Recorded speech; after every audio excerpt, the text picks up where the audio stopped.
Thank you for tuning in to Exeter TV. The meeting will be starting shortly. While we wait, let's learn more about Exeter TV. Exeter TV is the town's public and government access channels, available on Comcast channels 98 and 22. Channel 98 is your channel. If you have an idea for a program, want to host your own talk show, or submit a film, we're here to get your content on television. On Channel 22, we bring you live and replay coverage of government meetings and other town updates. A third channel, Blue Hawk Media, is operated by SAU 16 and can be found on Channel 13, with all your school sports, events, and meetings. You can watch Exeter TV online at exeternh.tv, Apple TV, and on Roku. Find us on social media for extra content. Subscribe to our YouTube channel and hit the bell to get notified about live streams and new content. Tune in to our platforms every other Friday to watch the Exeter Biweekly Report with recaps of recent events, updates from town departments, and messages from nonprofits in your area. If you head to our website, exeternh.tv, we invite you to sign up to our newsletter to receive monthly updates about new content, upcoming meetings, and more. We'd like to thank you for taking the time to watch Exeter TV and hope that you tune in to our other content as well.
is 5:01. Introductions. To my left, Darius Thompson, Vice Chair. To my right is Dave Short. I think we have him listed as clerk tonight.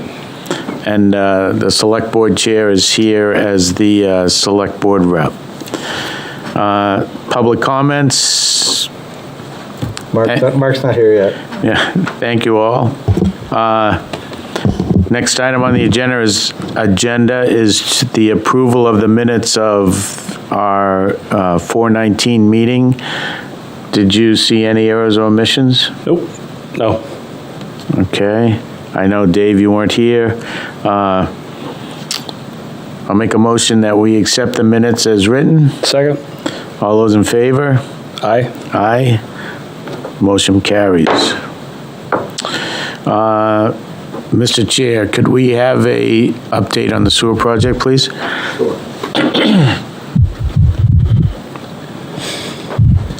Notes here. Thank you. Since we last met, the change order that we talked about fixing in the locked price for that first barrel was signed and executed. The drilling began on last Tuesday, a week ago Tuesday. The contractor, as of Monday, had completed approximately 190 feet of the pilot bore. They're currently at the rock face and they began rock drilling 2 days ago. They've hired a mud engineer and added an annual pressure monitor to the drill, allowing the contractor to better track the condition of the borehole, increasing the potential of a successful bore. For the site improvements, the contractor cut the two 10-inch pipelines and moved them off-site to the DPW complex. The gravel ramp installed over 12-inch pipeline at the walkway near the gazebo for improved access to the park. The contractor condensed their construction site to leave space for the farmers market and access to the gazebo. And similar housekeeping measures were performed on the mill side of the project. So that's the update on the actual work that's being done now. Monday evening at the Select Board meeting, the board voted to authorize the town manager to contact town council to seek permission from the Superior Court for a special town meeting. And the focus of the special town meeting will obviously be to finance the second drilling, which, if it passes, could take place as soon as October or November of this year. The actual price has not been determined yet, so I don't know what the cost will be, but presumably it would be less than the first one, because the first one contained the work that they had done prior. So in essence, we anticipate it will be under what the headline in the newspaper said. That's the bottom line there. It would be a similar type lump sum agreement where the price would be fixed, and again, nothing is paid if it's not successful. If the Superior Court allows the town to have the special town meeting, then the current calendar of events would be June 26th would be the public hearing on the proposed warrant articles, so that would be similar to what we do the third Tuesday in January. There would be two town meetings. The first session would be July 11th, and that would be similar to the deliberative session, where folks can come and debate the contents of the warrant article. And the second session, which would be an actual election, similar to what we do in March, would be August 15th.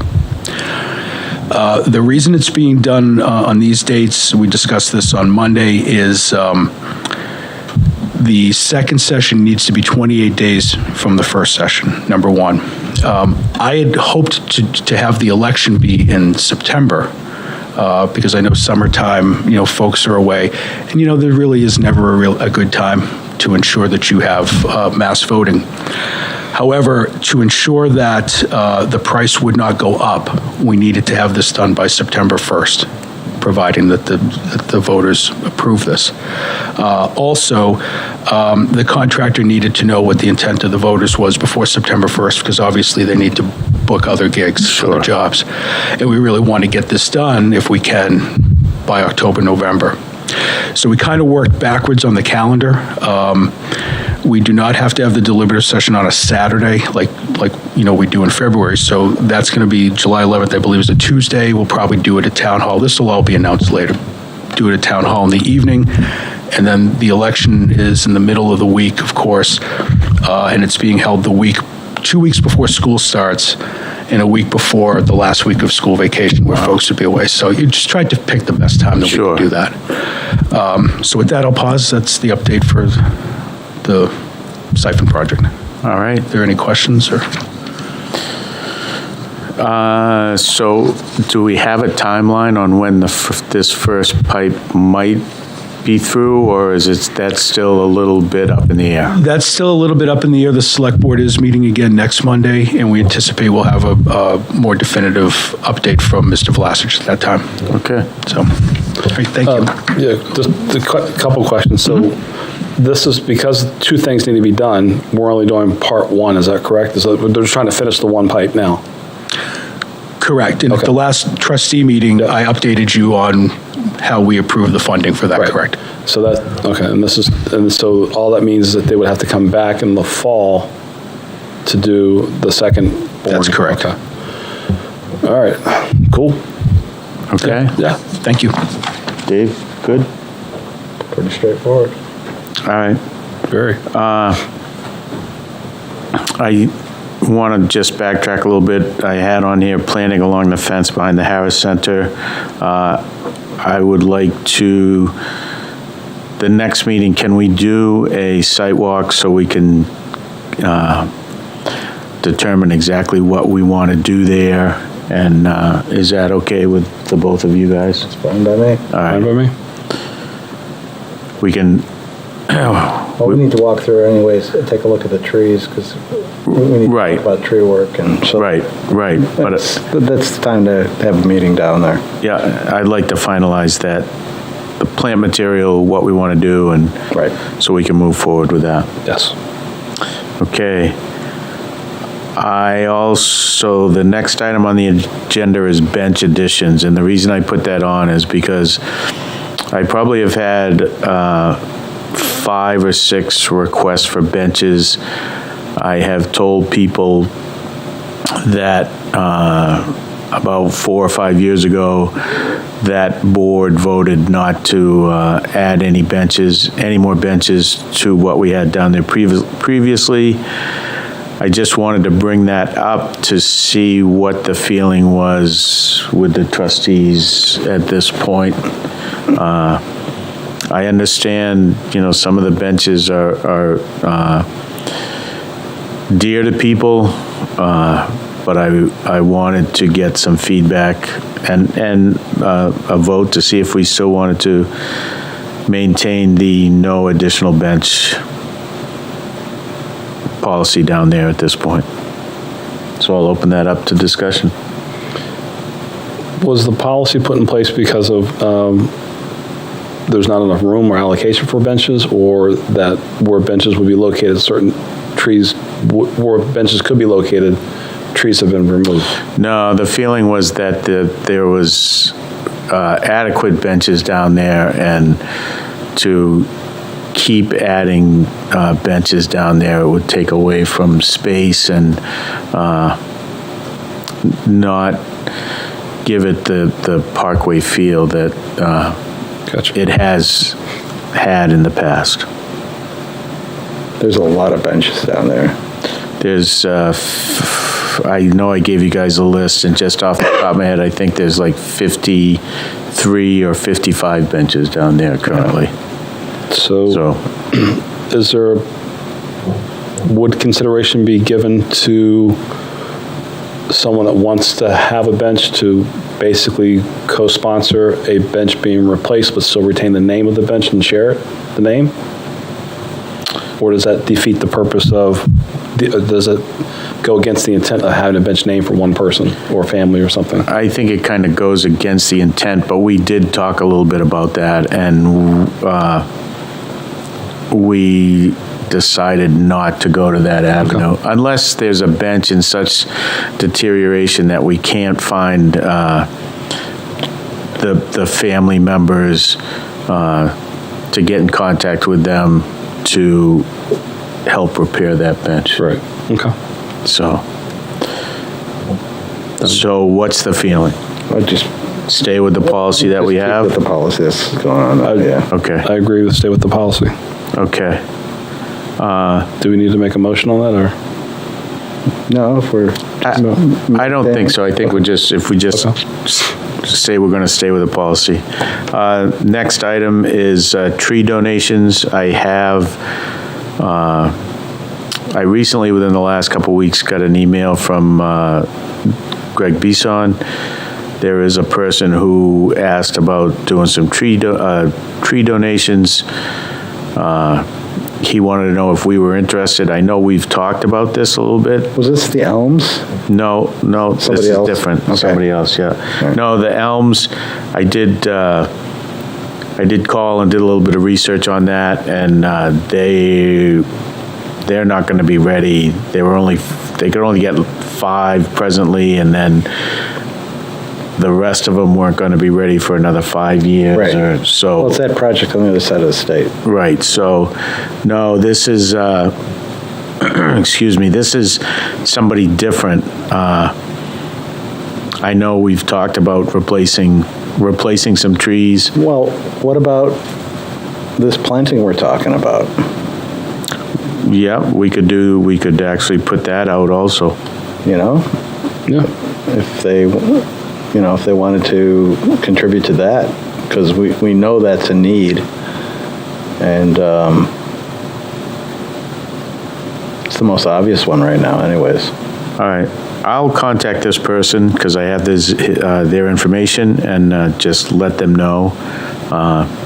And I think as this comes down, I'll just keep everybody informed and we can work through that. That's fine. All right. Next item is the water bottle fill station. I didn't want anybody to think that I hadn't followed up on this. I did talk to Christine about a month and a half or so ago. The whole challenge with the funding is that it has to be sponsored by a 501c3 organization in order to get that grant. So she really hasn't moved forward with that. She did say that team has offered to sponsor that because they are 501c3. That discussion didn't go any further than that. So I don't know exactly. Right now, there is no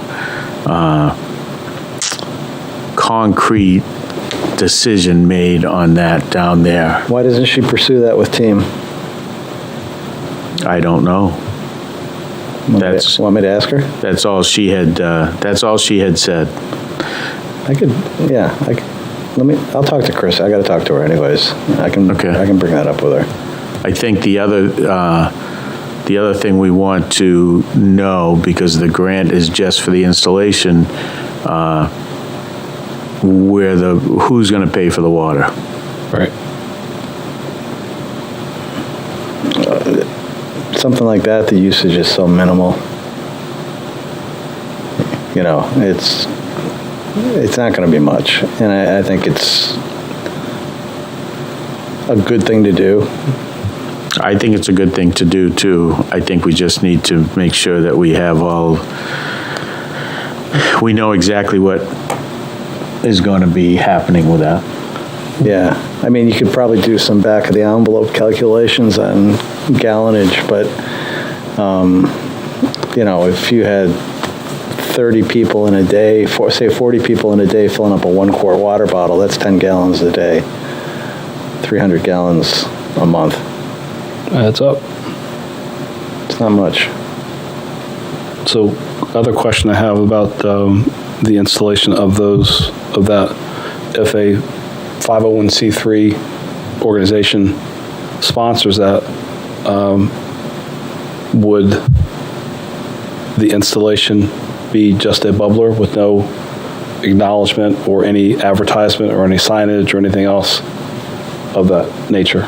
In other words, if that 501c3 organization is Right, there's no advertising, there's no signage, there's no nothing on that. Well, let's wait to see what happens. I'm just asking the question. I wouldn't be opposed to it. I mean, if they're willing to do that, then if they want to throw a little sign on there, I'd have no problem with it. I don't have an answer for that, but go ahead, Mr. Chair. Thank you. So, regarding the usage of the water, the Parks and Rec have installed water filling stations in all of the parks. Of course, that came out of the budget for the installation and all that. One of the concerns that the Select Board had when the single-use plastic ordinance was brought before us was, in looking at the plans of this, we're concerned with, who is going to pay for the water. Obviously, Parks and Rec, it's going to have to come out of their budget for theirs. So this year is kind of like an experiment, if you will, just to kind of see, to your point and yours, Mr. Thompson, how much water is going to be.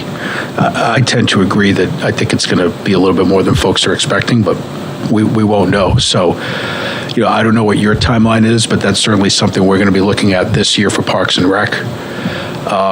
Regarding the donation, it would depend on the amount of the donation, but there is a Select Board policy regarding signage and not allowing signage in certain spots. So I think that's something, if that comes to fruition, I'd be happy to research, because again, we do have, there's certain levels of donation, but that was a big issue last year during the pickleball controversy, is that they had solicited donations from folks with the expectations that signs would be put up, but that would violate the policy. So let me look into it. I need to know the amount first, and that it would be based on that. Well, it also sounds like they're not necessarily sponsoring it financially.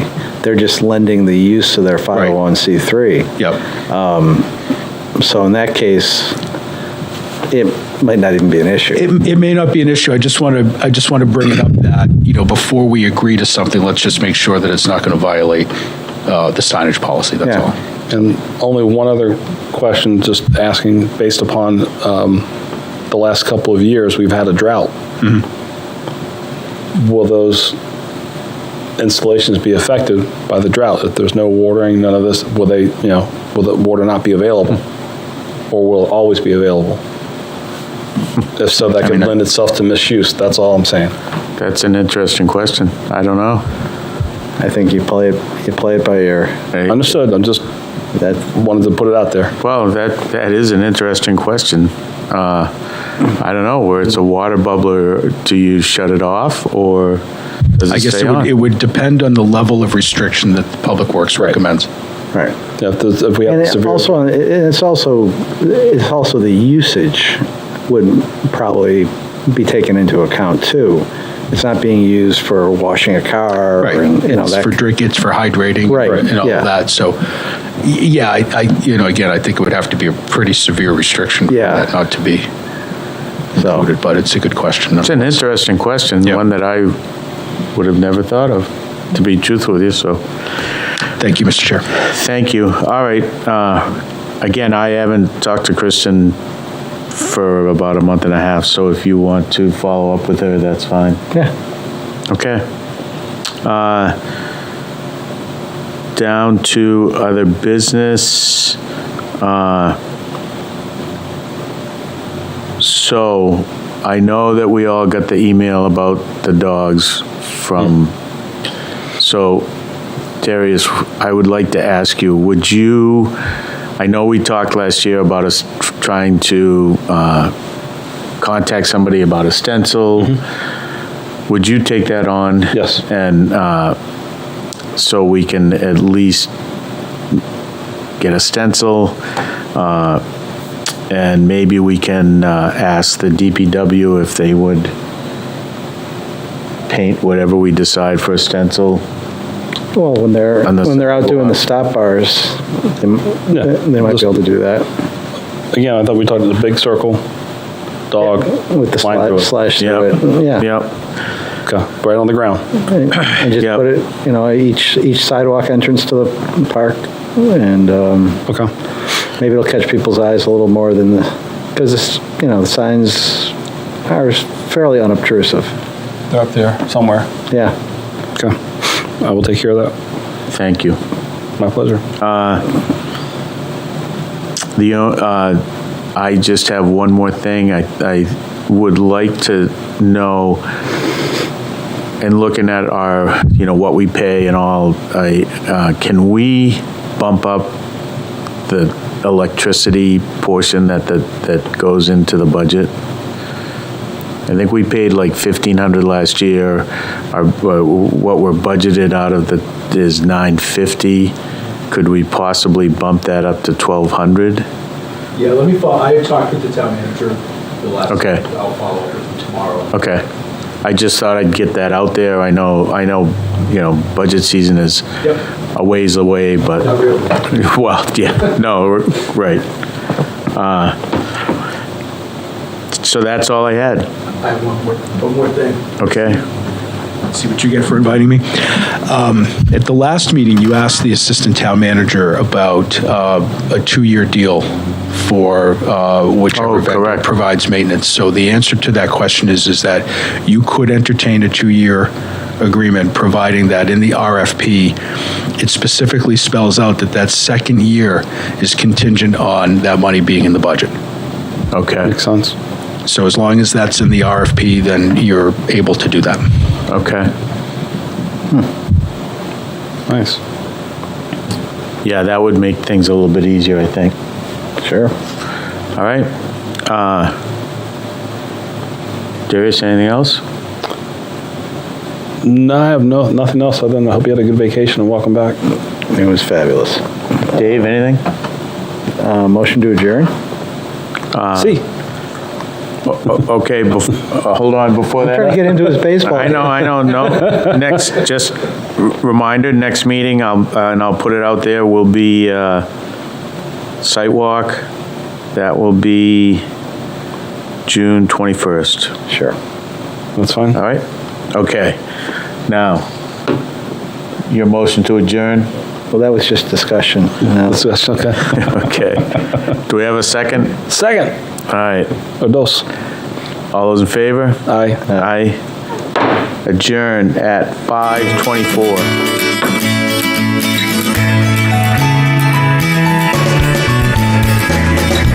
Thank you for tuning in to Exeter TV. Exeter TV is the town's public and government access channels, available on Comcast channels 98 and 22. Channel